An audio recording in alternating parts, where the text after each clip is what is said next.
Yesterday, on October 1st, Iran fired over 200 ballistic and hypersonic missiles into Israel in retaliation for Israel's brazen assassination of Hezbollah Secretary General Hassan Nasrallah following the killing of over 2,000 Lebanese citizens and massive terror attacks using communication devices inside Lebanon, as well as the assassination of Hamas Politburo chief Ismail Haniyeh inside Tehran following the inauguration of Iran's new president.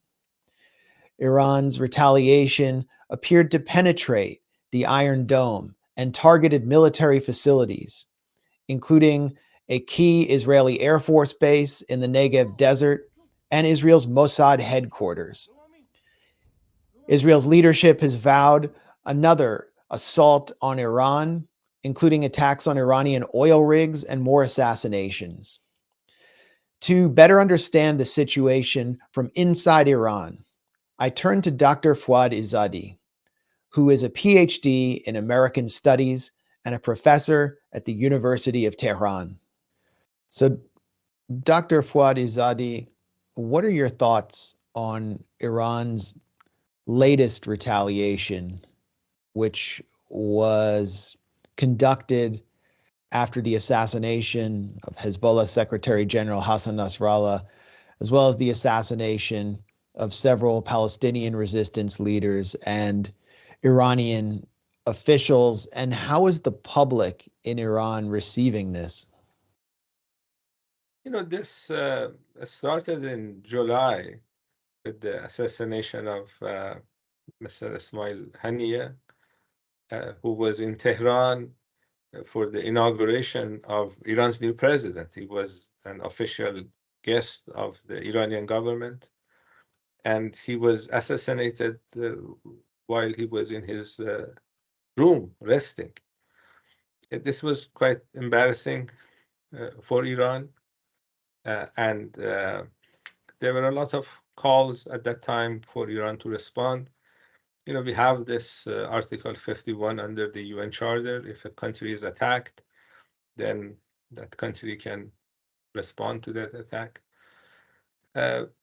Iranian officials in the last few days have been saying that the reason they delayed a response to killing of Mr. Haniyeh was because American and European officials were telling Iranian leaders that a peace deal was near.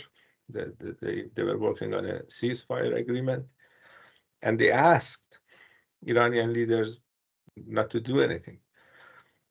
It seems that request was answered positively. Iran did not do anything.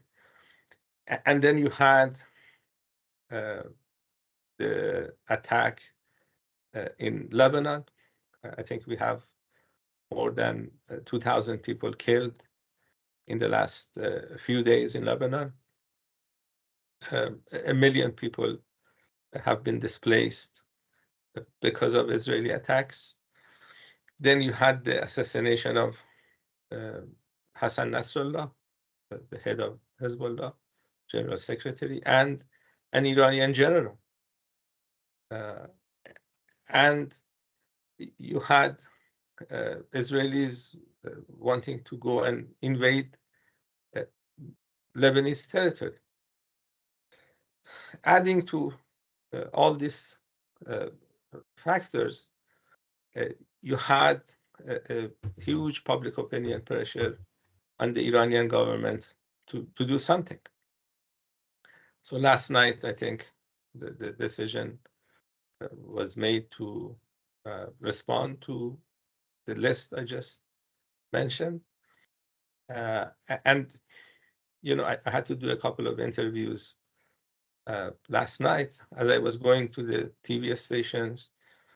People were on the streets celebrating, waving Palestinian flags, Lebanese flags, Iranian flags, having sweets, very much celebrating.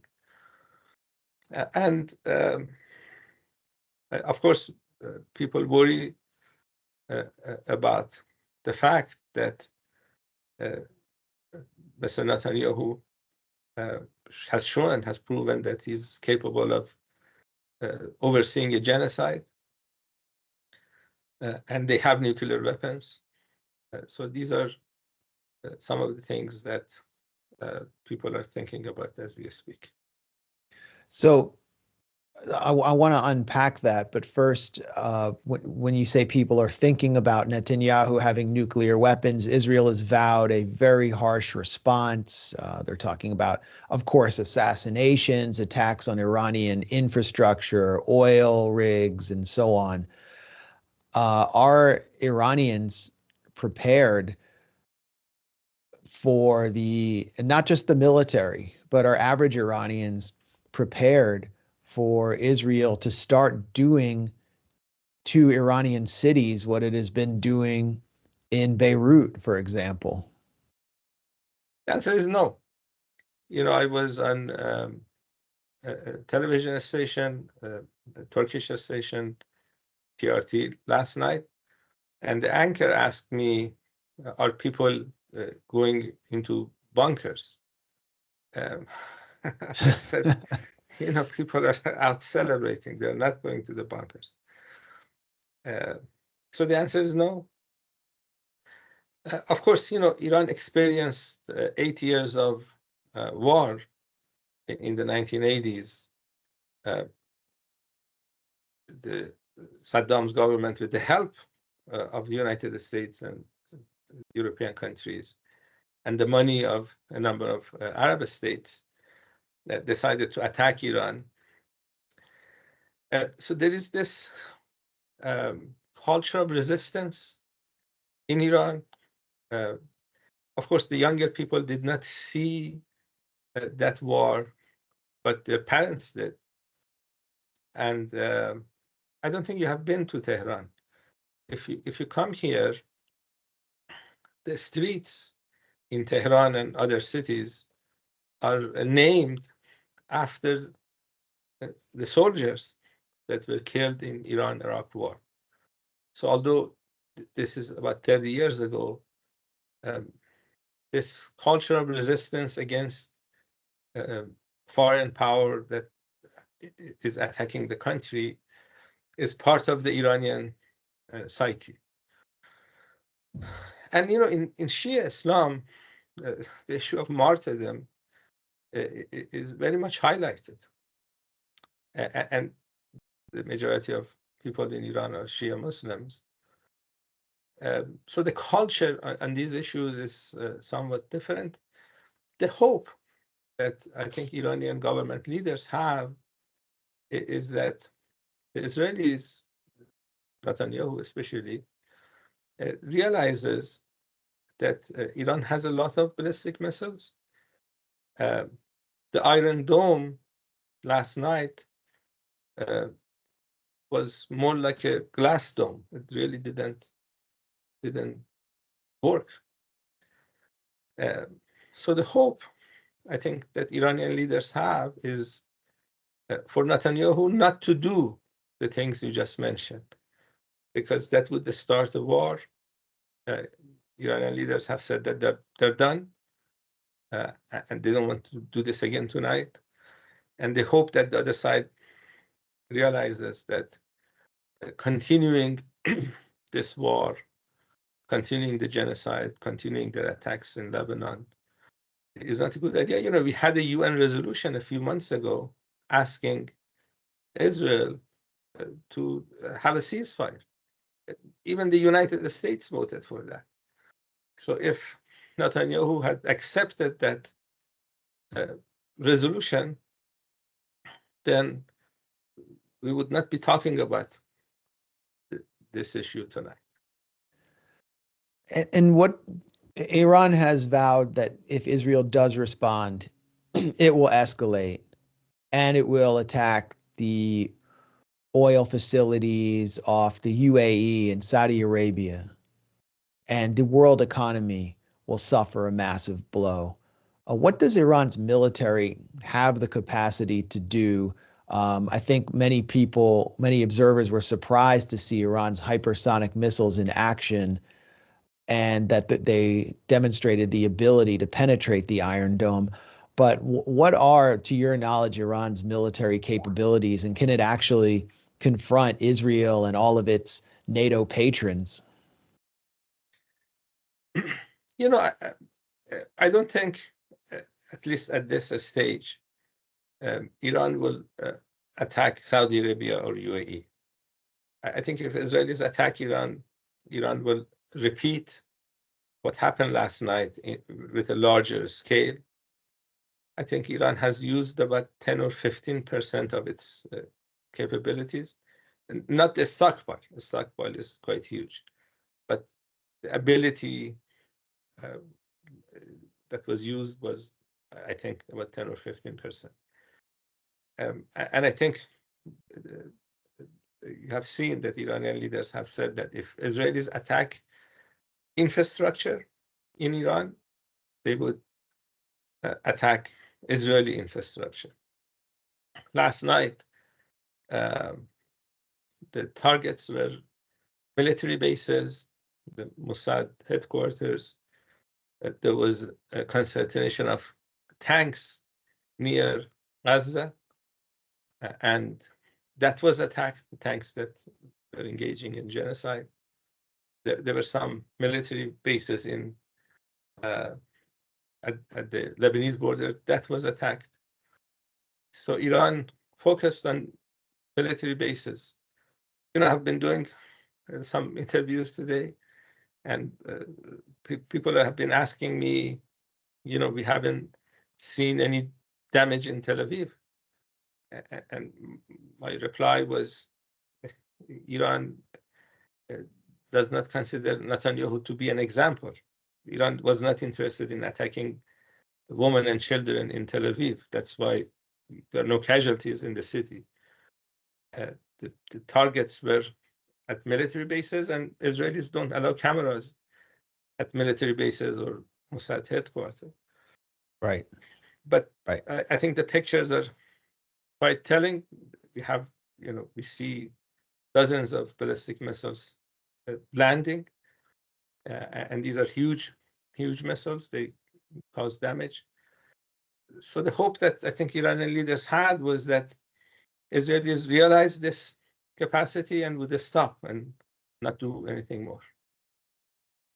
And you mentioned, Dr. Izadi, that there was a comment, actually I witnessed this comment at a meeting on the sidelines of the UN General Assembly by Iran's recently inaugurated president, Masoud Pezeshkian, with Javad Zarif, the vice president of strategic affairs, seated beside him, that they essentially trusted the Americans after the assassination of Hamas Politburo leader Ismail Haniyeh in his hotel room in Tehran right after Pezeshkian's inauguration, that the U.S. would find a way of finalizing a ceasefire within about a week. And that is why Iran held off on retaliating against Israel and establishing some level of deterrence back in July. In your view, was that a mistake? And how do Iranians view that? I know there were protests after Pezeshkian's comments came to light, which I think helped create pressure for this current retaliation. But in your view, was it a mistake to trust the Americans? And who's actually making the decisions here? You're right. After the assassination of Sayyid Hassan Nasrallah in Lebanon, there were a lot of people who were saying that if you had, telling the government, that if you had responded to the assassination of Ismail Haniyeh, then this second assassination would not have materialized. And I don't know, Israelis have been killing Palestinian leaders, Lebanese leaders for the last 76 years. This is nothing new. So I don't know the answer to that question. but I think Dr. Zarif, Mr. Pezeshkian is a heart surgeon, so he's learning how to become a president. Um, but Dr. Zarif has been around international issues for many decades, and I don't think he actually believed the Americans. I hope not. But Iran did not want to engage Israel militarily. Iran did not want to do what Iran did last night. And yes, one reason that the operation last night happened was because of public opinion pressure. Iran, the new government in Iran, Dr. Pezeshkian's administration, wants to do other things, work on the economy. He has had campaign promises he wants to fulfill. They're interested in finding someone in the White House who is interested in returning to the nuclear agreement. They're concerned about these issues. They don't want to be fighting Israelis because the people who are running Israel are genocidal. But I think the reason last night happened was that there was a consensus among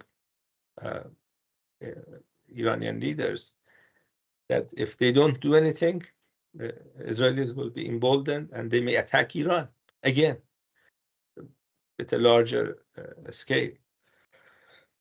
So this was a measure of creating deterrence. The hope that they had was to tell the Israelis that this type of attacks would not be tolerated.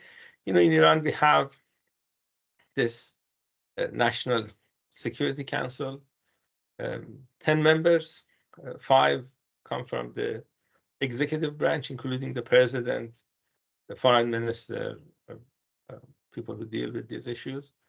We have the head of the judiciary, the head of the legislative branch, some military leaders, and the type of decisions that was made last night is made in that National Security Council. And Israel did not join in the assassination of Major General Qasem Soleimani. Some suspect because it was afraid of Iran's response. It'd be much harder for Iran to retaliate directly against the U.S. than Iran, except for, I guess, hitting the Al-Assad, American Al-Assad military base in Iraq. What do you think of the view that Iran did not strike back hard enough after Soleimani's killing, and that this has encouraged Israel to go on this spree of assassinations and further killings, including smuggling a machine gun into Iran to kill an Iranian military scientist? Has Iran really demonstrated deterrence at this point? You're right, because we do know this about Israeli leaders, that they don't have any ethical standards. So they engage in this type of terrorism if there is no pain, or if the pain can be tolerated. And I think you're right. They looked at Iran's response to General Soleimani's assassination, and they thought this could be tolerated, and they started repeating that style in different places. And so that's one issue that people talk about in Iran. The reason the Iranian response to General Soleimani's assassination in that manner was that Iran was not interested in a war. Iran is not interested in a war now. Iran could do a lot more damage to Ain al-Assad, that military base. But as you know, Iran notified the Iraqi government, knowing that the Iraqi government would tell the American government, the US government.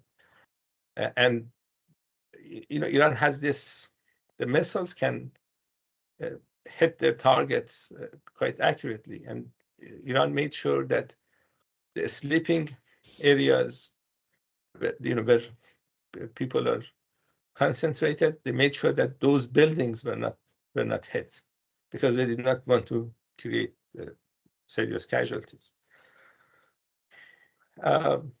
This has been the policy of Iran, because government leaders here generally don't want to have a war on their watch. And then there are some people who argue that if your response is not strong enough, that would create war, that would embolden the other side, and they would engage in activities that would lead to a major war. So I think we just have to wait and see which opinion is more accurate. Iran notified Russia ahead of time of its retaliation against Israel. And it was around this time that the Russian Prime Minister, Mikhail Mishustin, was in Iran to meet with President Pezeshkian. Is Russia playing any role in deterring these attacks and just the overall project of regime change and destabilization in Iran? And where do the other BRICS nations fall into the equation in potentially playing a role as a buffer against all of this military pressure and economic warfare against Iran? Iran relations with Russia is good. There's this BRICS summit in Russia in the next few days. Dr. Pezeshkian is going there. They're going to sign a 20-year agreement between Iran and Russia on different topics. Iran signed a 25-year agreement with China a couple of years ago. The Middle East, West Asia, has a lot of oil, a lot of gas. China gets about 55-60% of its energy from this part of the world. And I think Chinese leaders realize that having good relations with Iran is in their national interest, because the other countries, the Persian Gulf countries, the kingdoms, are more or less US client states. So they could be pressured by the United States whenever US wants to use that leverage. Iran is not a US client state. And I think Chinese leaders realize that. They have been buying oil from Iran under US sanctions. Similar thing is true with Russia. After the sanctions on Russia, Iran was a source of goods that Russians normally imported, but they could not import those goods from Europe. So Iran provided help in that area. Iran and Russia are actually neighbors. So having good relations with Russia has been a project of Iran dating back many, many years. And the relations are good. We have a lot of visits from Russian officials. The prime minister was here, as you said, a few days ago. Russia and China have been helping Iran at the UN Security Council. Just a couple of hours ago, there was a Security Council meeting on what's going on in Lebanon. And if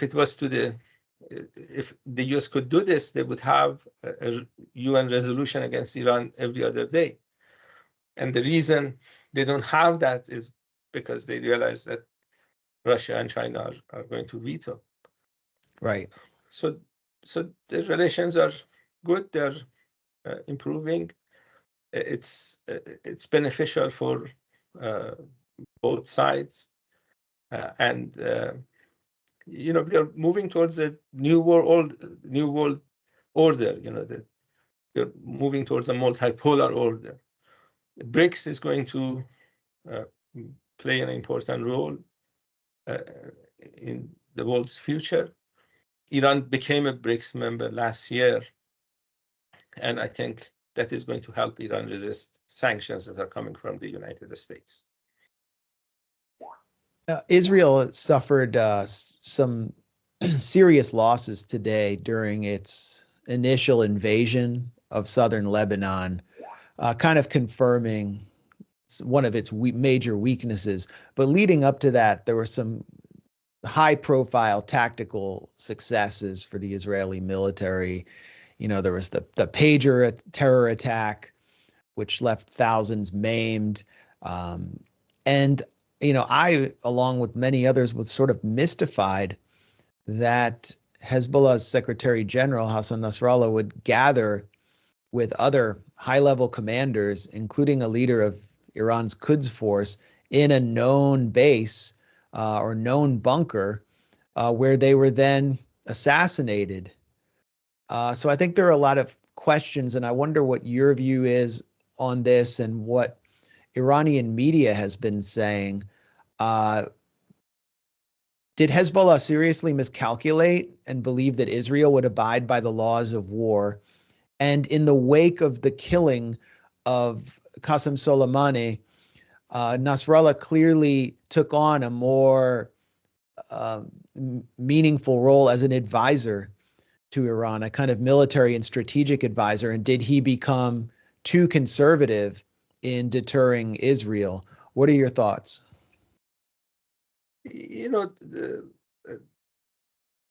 One thing Israelis know how to do is terrorism, and they're very good at it. And they use tactics that are new. So, for example, the Iranian scientists that have been assassinated by the Israelis, uh, the Israelis did not use the same tactic twice. So they come up with a new tactic to kill the new person. So I think Hezbollah underestimated the ability of Israelis to engage in new forms of terrorism. This is the first time in history that pages are used to kill people in that manner or maim people. So this was a mistake. But Hezbollah was created after the 1982 Lebanon invasion. In fact, Hezbollah was created to push Israel out of Lebanese territory. They are a resistance movement. It's not an army. They don't have an air force. They don't have a navy. People in the 80s, people like Sayyid Hassan Nasrallah, young people that wanted to free their land from foreign occupation. So in 1982, Israelis occupied Lebanon. And in 1985, Hezbollah started a guerrilla movement against the occupation. It took them 15 years to push the occupation force out of Lebanese territory, so that until 2000. So they have had successes. They have had failures. This is an ongoing war. In wars, you always don't win. Sometimes you win, sometimes you lose. They lost. They have been losing in the last few days. Today, they had a success in terms of making sure that the invading forces would not come in easily. And since they have been around for about 4 decades, they are also good at some things. So their organization is capable of replacing lost leaders. And this is what they have done. Just a few days after the assassination of their Secretary General, a few days after the uh, pager and walkie-talkie terrorism, um, they have managed to make sure that Israelis cannot come into Lebanon. This is, Israel is a full army. They, they have all the resources that they want from the United States uh, and other Western governments. And for a militia to be able to resist not only the Israeli army, but the whole Western uh, civilization army, it's very amazing. So at the same time that we criticize Hezbollah for not being more careful, we should remember that they have done amazing things in the last number of decades, defending their land, defending their people with limited, very limited resources.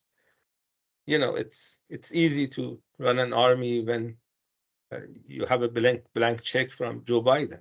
Not a difficult thing to do. But running a resistance movement with all the sanctions and all the pressures, limited resources, that's not easy. Israelis are good at getting F-35, F-15 fighter jets from the United States and bombing people that don't have air defense systems.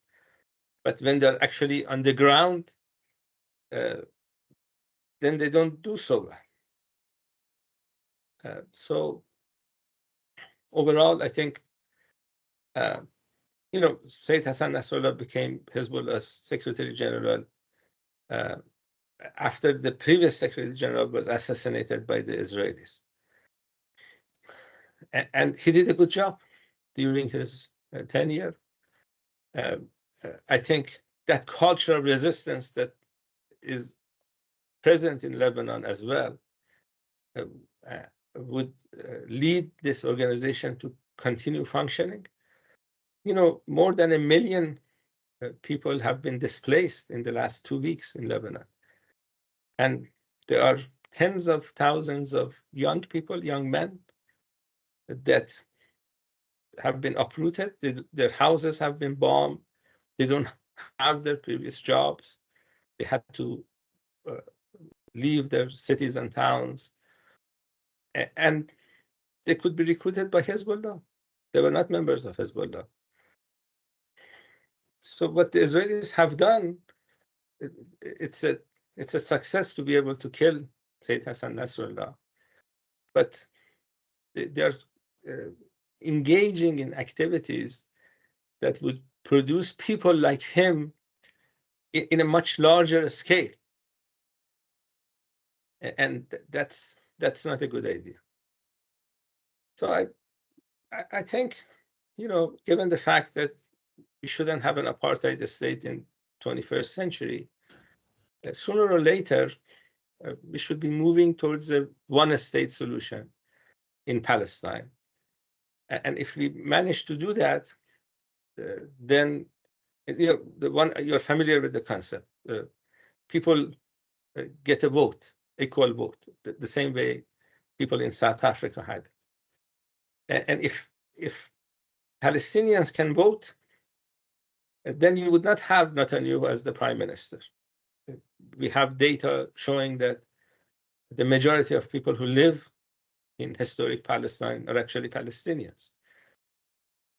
And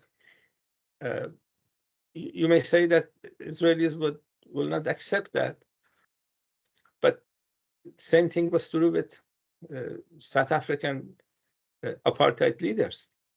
But if there is enough internal pressure and outside external pressure, I think sooner or later that is going to be the democratic solution to the problem. And if that happens, then you're not going to have a army going over the Lebanese border trying to occupy other people's land. The question will be resolved. And I think sooner or later, we are moving towards that direction. And we heard so much talk this week from American and Israeli officials after the perceived Israeli successes against Hezbollah of a opportunity to build a new Middle East. This was the rationale of members of the Biden administration for green lighting Israel's ground invasion of Lebanon. This language harkens back to former Secretary of State Condoleezza Rice's phrase, the birth pangs of a new Middle East, used to justify U.S. support for Israel's 2006 assault on Lebanon. And I think it's become clear what she meant through the Abraham Accords pushed by President Donald Trump's son-in-law, Jared Kushner, sort of a normalization between Israel and the wealthy Gulf Sunni monarchies. Um, this is something obviously Palestinians oppose because it takes the Palestinian question and throws it in the historical dustbin. But what is the Iranian view on Israeli, Saudi, UAE normalization? What would it mean for Iran if this came to bear and this kind of Sunni Israeli crescent were consolidated? You know, the idea was to have uh, Israeli technology with this uh, money, petrodollars that's coming from Persian Gulf states, uh, creating a network that would focus on Iran. The idea was to have Israel as the leader of these Arab countries, to lead them where? To lead them towards confrontation with Iran.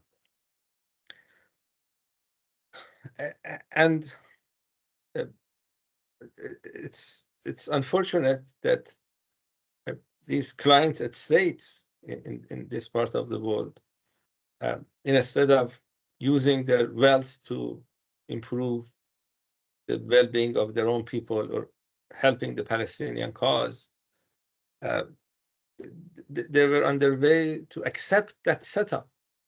This was a push by the United States under Abraham Accords.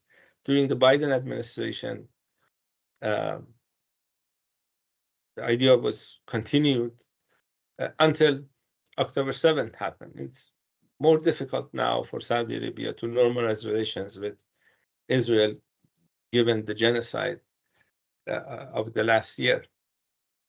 I think overall, um, uh, the people of this part of the world uh,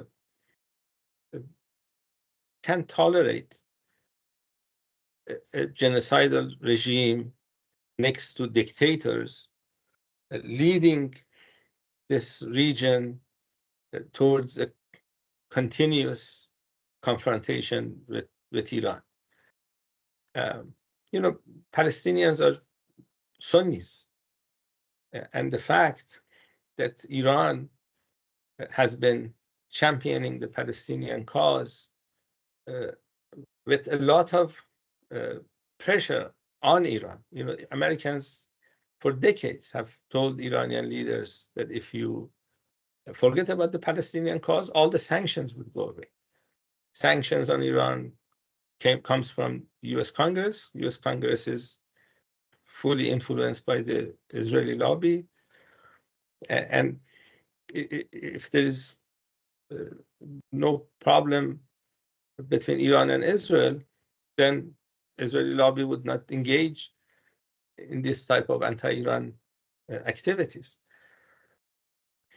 Uh, so a lot of people wonder why Iran is not giving up on the Palestinian cause, given the fact that it's experiencing a lot of pressure, both economic and now, you know, we are nearing a war in this part of the world.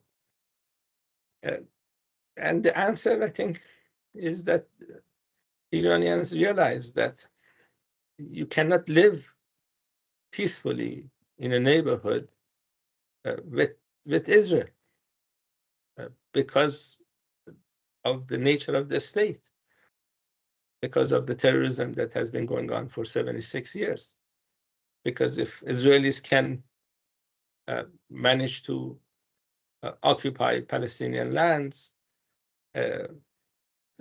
then they would want to control the whole region. And this is what Iran experienced during the Shah. Iran was controlled by the United States and Israel until the 1979 revolution. So that revolutionary spirit of Iran has not allowed the country to follow dictates from Washington and accept a setup that may be beneficial to Iran in the short term, but in the long term would turn Iran into another client state of the United States.